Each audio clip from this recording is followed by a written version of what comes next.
So Jesus feeds the 5,000. Sometime after this, Jesus crossed to the far shore of Galilee, that is the Sea of Tiberias.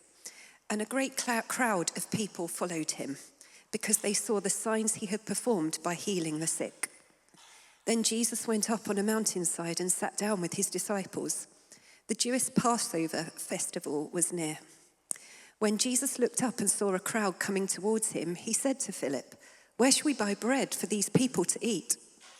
He only asked this to test him, for he already had in mind what he was going to do.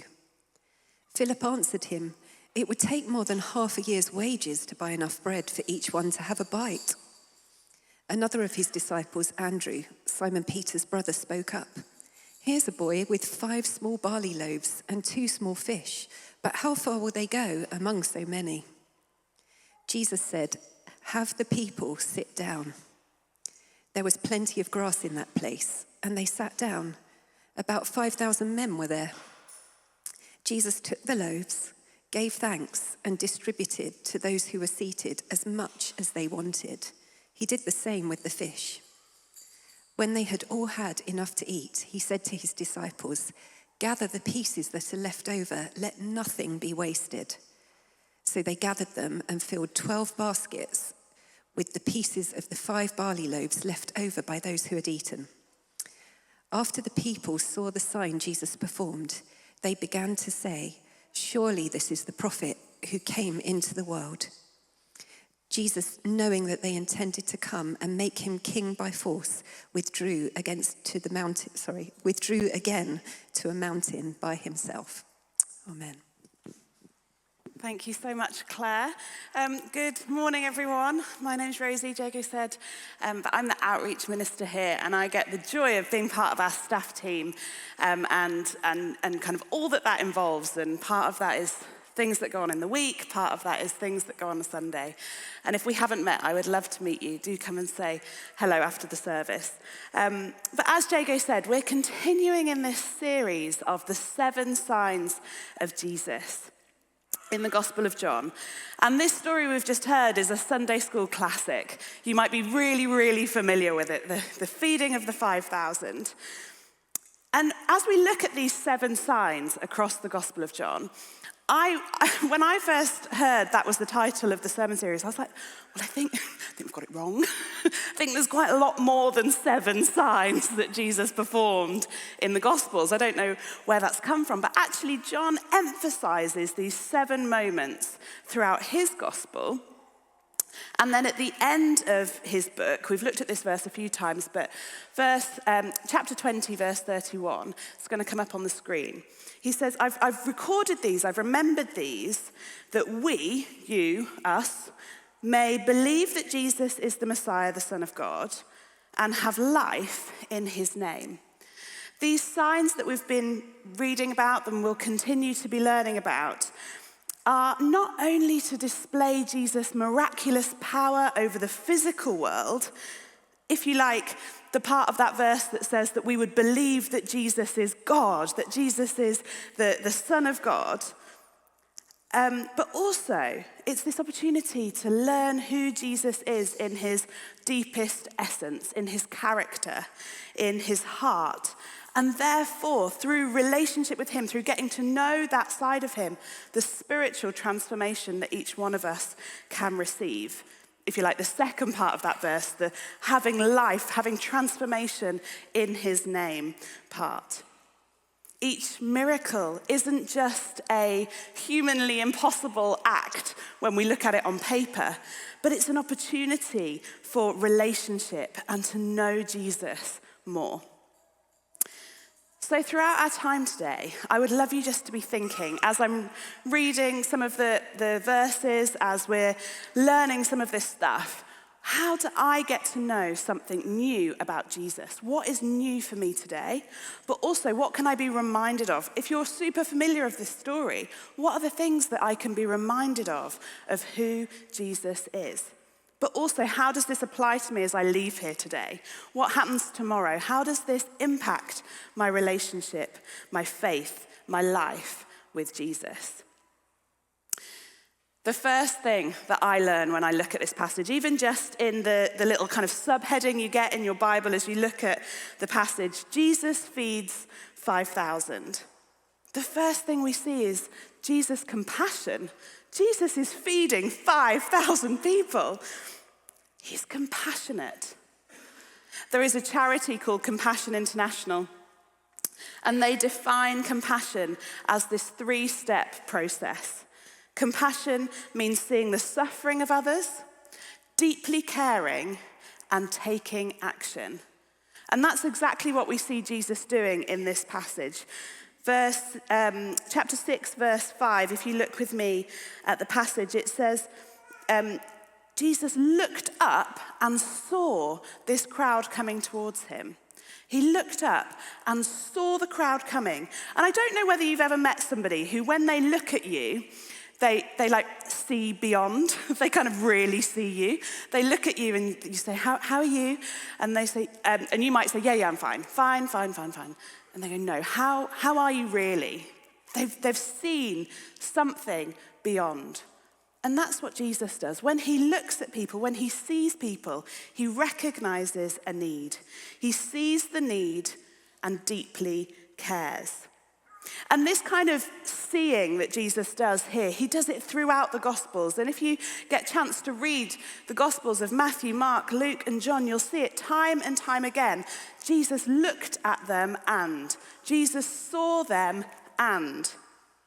The story of Zacchaeus, the tax collector, who's up a tree, kind of trying to get a view of Jesus. Jesus looks at him, he saw him, recognized his need for a transformation, for a fresh start, and acted. There's a story of Jesus meeting a woman at the well who is kind of trying to hide from other people. Jesus looked at her, and saw her need for forgiveness, for acceptance. There's this story that I love of Jesus meeting the rich young man. And this guy, he's struggling to come to Jesus and doesn't know what it looks like for him to walk with Jesus. Jesus looks at him, and the Bible said he looked at him and loved him. He looked at him and had compassion on him. Each time there and here again with this crowd, Jesus looks and recognizes the need, cares deeply, and takes action. Jesus is compassionate. He sees our need. And Jesus is powerful. The Bible tells us that seeing that need, he turns to Philip, one of his friends, one of his closest kind of mates, if you like. He's got these 12 friends that he's traveling around with. And he turns to Philip and he says, "Where should we buy bread for these people to eat?" And John immediately explains Jesus knew what he was going to do. He was just asking Philip this to test him. Now, personally, that makes me feel a bit uncomfortable. What's Jesus trying to do there? Is he trying to trick Philip? Is he trying to catch Philip out? No, this isn't an opportunity to catch Philip out. It's an opportunity to lead Philip to see something more, to see something bigger, a bigger picture. But Philip, who has this opportunity to consider who is it that's with me? He's been walking with Jesus for a little while. He's been seeing healings. He's been seeing the water turned into wine. If you were here a few weeks ago, we looked at that story. Philip's been there for all these opportunities. And yet Philip's response is logical. He forgets some of those miracles. He forgets what he's seen. He just thinks, well, it's almost like he's panicking. He's like, well, if I have to pay for it, it's going to cost me this much and this much and this much. I can't do that. It would take more than half a year's wages to buy enough bread for each person here to just have a bite. And then another disciple, Andrew, he brings forward a young boy with 5 loaves and 2 fish. I like that he specifies there 5 small loaves and 2 small fish. If there'd been 5 massive loaves, it would have been fine. I'm like, I don't think so. But he comes and says, I've got this. But again, logically, it's not enough. This is all I can find. It's not enough. How far will this go amongst so many? Both these disciples looking at their lack rather than looking at the one they're with, the one with limitless power. Human logic or Jesus' power over all situations? It's so easy to look at the logical. Even when we're bringing the potential solution to Jesus, we sometimes kind of try and say, it's okay, if you could just make this happen, I found a solution, if you could just make this work, that would be great. We kind of still try and limit God or limit Jesus into our own idea. At our house at the moment, we are currently in the middle of quite a vast building project, which is an incredibly privileged position to be in. I am so aware of that. We have our wonderful home. We're able to make it into something special and new for us. But the other day, like 3 days ago, I would say I wasn't feeling that privilege in a particularly big way. And I slightly lost it. And I just couldn't cope anymore. I was so frustrated. I was so overwhelmed. Specifically, some of you are nodding. I wonder if you've had building projects as well. Specifically with the dust. The dust that is everywhere, in every drawer, on every item of clothing. If you look closely, I am still dusty. On the toilet seat, it's literally everywhere. And you turn around and you wipe a bit off and you turn back around and it's dusty again. And I'd spent the day kind of preparing this talk and talking about Jesus' amazing power. And I was like, I need Jesus' power over the dust. And you know, I kind of came to Jesus, and I'm not sure how genuine my prayers were, but I was like, the solution here, Jesus, just so you know, the solution here is for the physical situation of the dust to be better, to go away or be solved. I don't know what it is, but it's something about this physical situation needs to change. And I know Jesus works in the physical. He feeds 5,000 people with loaves and fish. I know that is possible. But Jesus' answer for me was very different to that. He kind of was like, sure, I mean, I probably could be your cleaner. I probably could do some dusting. But what if I transformed your heart? What if I transformed your attitude, your capacity, your patience? What if I transformed you? And I don't know, I probably shouldn't compare what is the more powerful response.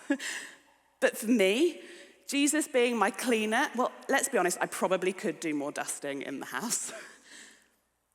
I don't need Jesus to solve the dust, really, but actually my attitude, my heart, my spirit needed transforming. I needed transformation, and I couldn't do that. I couldn't do that on my own. Jesus' power was the only thing that could do that for me. His plan, his provision was so much bigger, so much better, so much more powerful than I could ever have asked or imagined. Josh pointed this out last week if you were here, but so often Jesus poses these questions to us where he is the answer, he is the solution. Philip, how are you going to feed all these people? Jesus. Jesus is the solution. Rosie, how are you going to deal with the building project in your house? Jesus. Jesus is the solution. How are you going to cope with your dysfunctional family at Christmas time? Jesus. How are you going to navigate this season that is so hard of pain or suffering or loss? Jesus. Jesus is the solution. He is sovereign and powerful and longs to be involved in the very details of our lives. Powerfully, transformationally involved. So what does compassionate, powerful Jesus do when he sees a needy crowd of 5,000 people that he needs to feed with just a little picnic? He thanks God, performs a miracle, transforms the situation, and he is the solution. Jesus is compassionate, he is powerful, and thirdly, Jesus is abundant. In John 6:11-13, I haven't got the verse up, but if you have a look at it with me, Jesus has distributed these loaves and the fish, and then he sends his disciples out and he says, go and collect the leftovers. Each one of those 12 disciples, those 12 friends, comes back with a basket. It's almost like a little reminder basket for each one of them to say, is this what you expected? here's a take-home basket for you. Is this what you thought was going to happen? Here's a reminder for you. At the wedding at Cana, Jesus provides abundantly. In this feeding of the 5,000, Jesus is providing abundantly, more than enough, time and time again, overflowing with more than we need, overflowing with grace and goodness. And I don't know about you, but I'm so aware in our world at the moment, there's this bit of kind of a scarcity mindset where we all feel like there might not be quite enough for us. What if there isn't enough for me? What if this doesn't work out for me? Maybe you were watching the budget or saw the budget come out this week, and the first thing you do, right, is like, how does this affect me? Where am I going to lose out? What's the impact on my life? Because that's what we're programmed, aren't we, to think. What about me? There's a theologian called Walter Brueggemann in America, and he wrote a bit about this mentality, and he says, the world teaches us to live in fear of not having enough, but the Bible repeatedly shows us a God who provides in abundance. The world, society tells us you'll always need more money, more promotions, more stuff in your house, more friends, more holidays. Whatever it is, you need more to be really, truly satisfied. But Jesus, he challenges this mentality. He flips that idea on its head by showing us this completely different reality of having an overflow. In Psalm 23, verse 5, it's a very famous psalm, the Lord is my shepherd, but it goes on to say this: you prepare a table for me. My cup overflows. Not my cup is just full enough, I just have enough and I'm okay.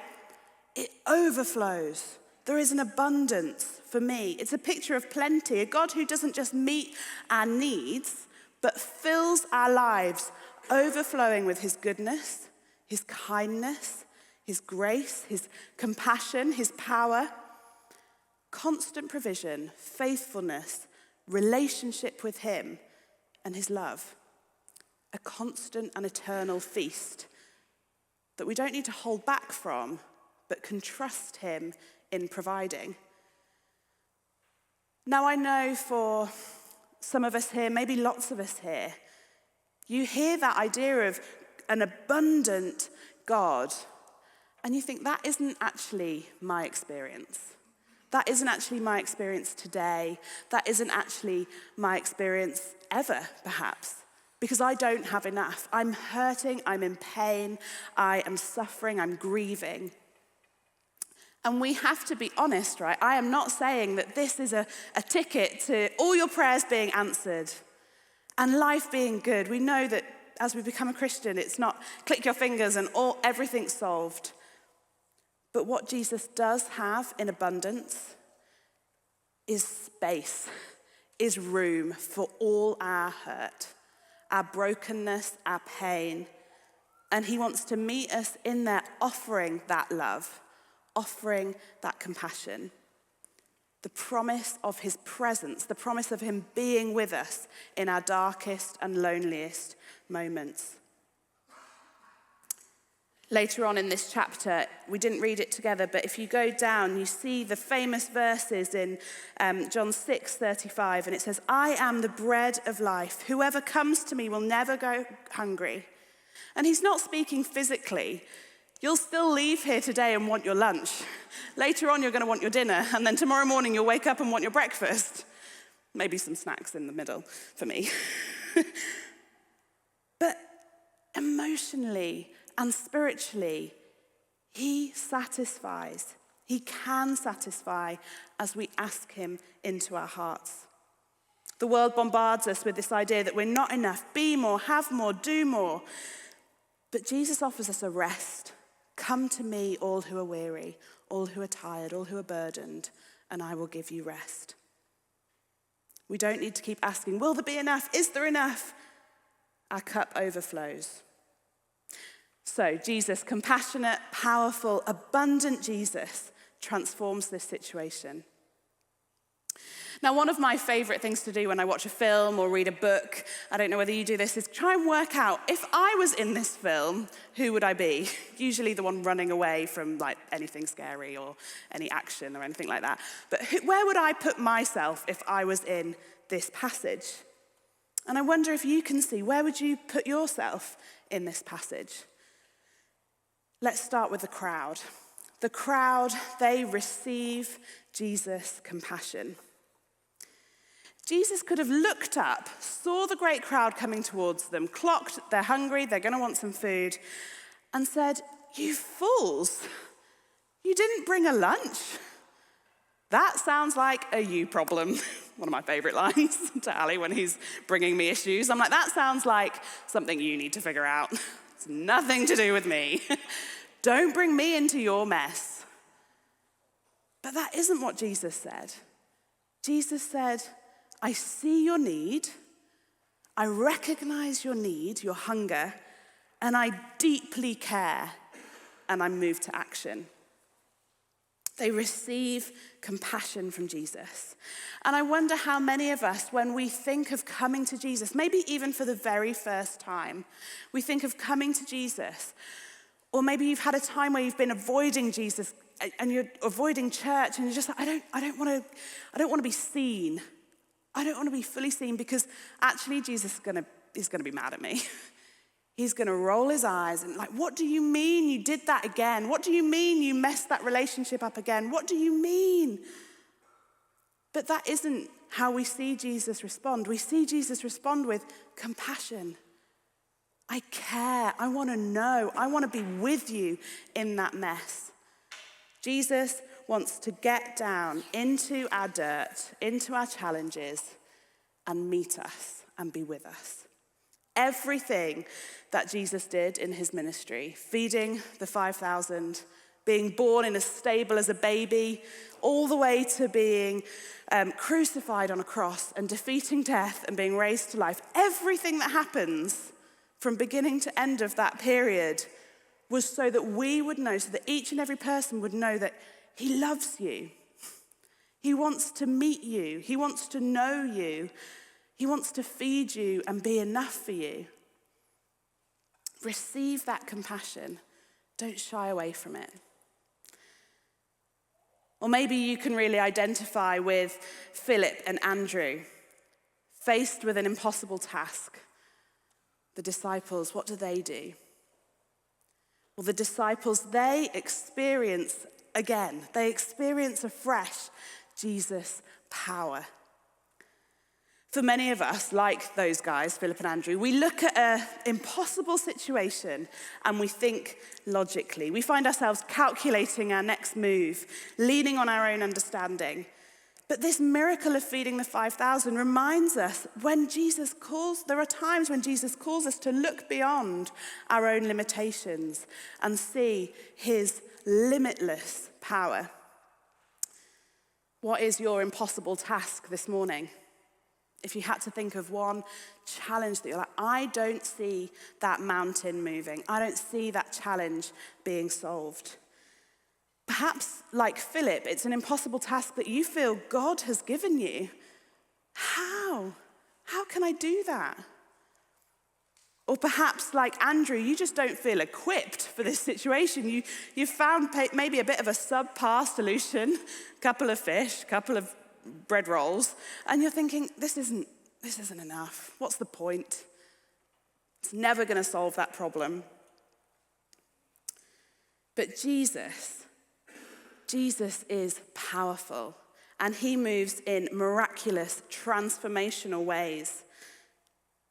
Perhaps there's that family member that you have been praying for and praying for and praying for, and this week even, they seem further away from God than ever. You need a miracle. You need that transformational moment. Perhaps your relationship with your boss is impossible, and you've been trying, you've been doing all those nice, graceful things, you bring them a coffee in the morning, whatever it is, you're so nice. It's just not working. It's just not working. It's an impossible situation. Or that relationship you're longing for, that baby you've been praying for, that housing situation that you just need resolved.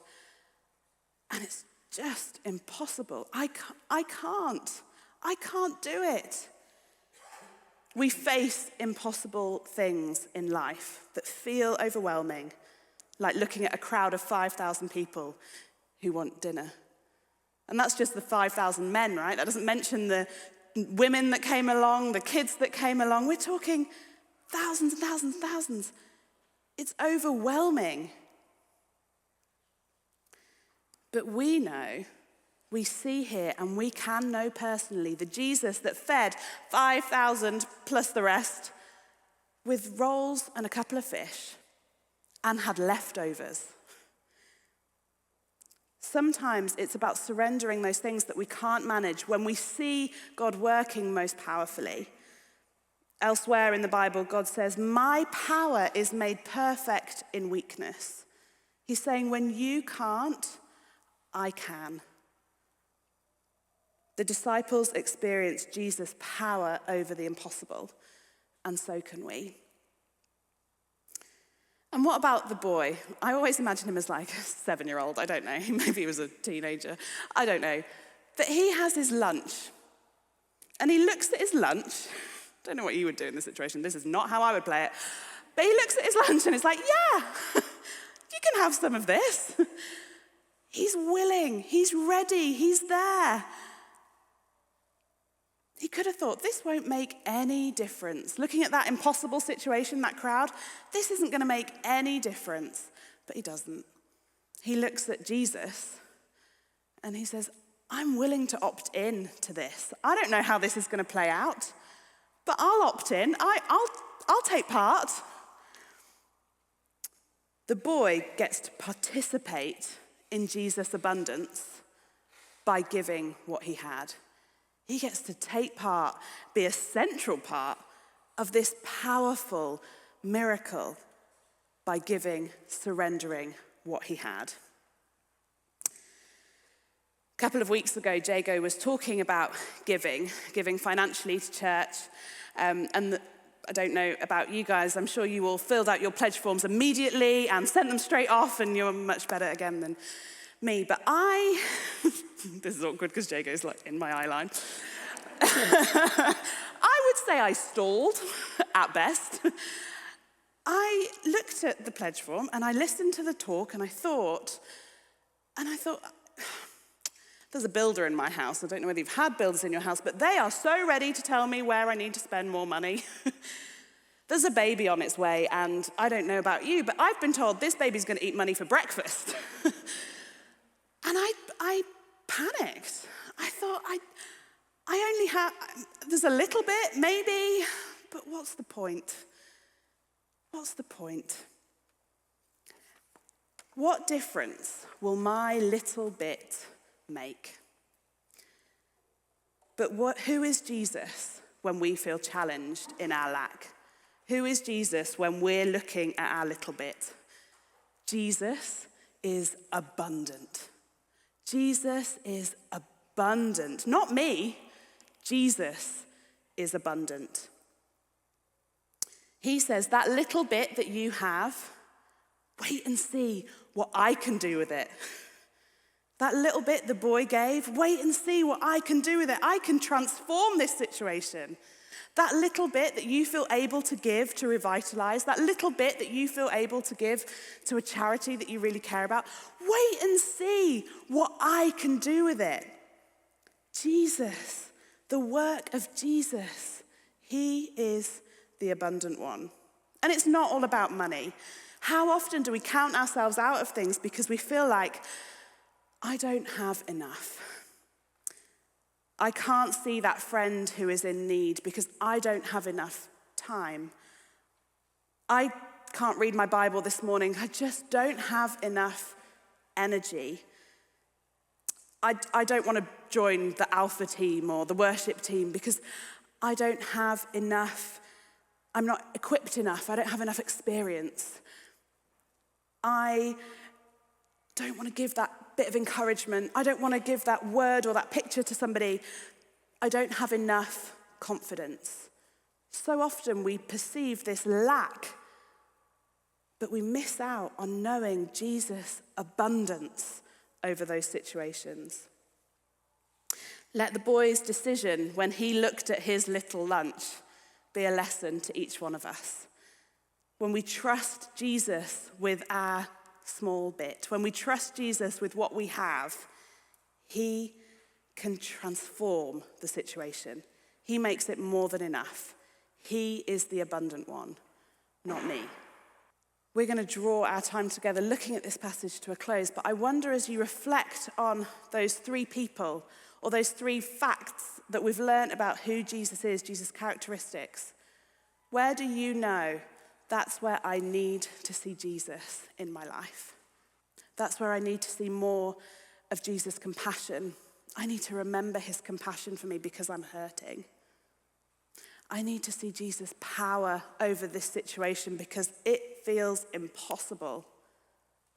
I need to know Jesus' abundance. I want to opt in to knowing my cup overflowing.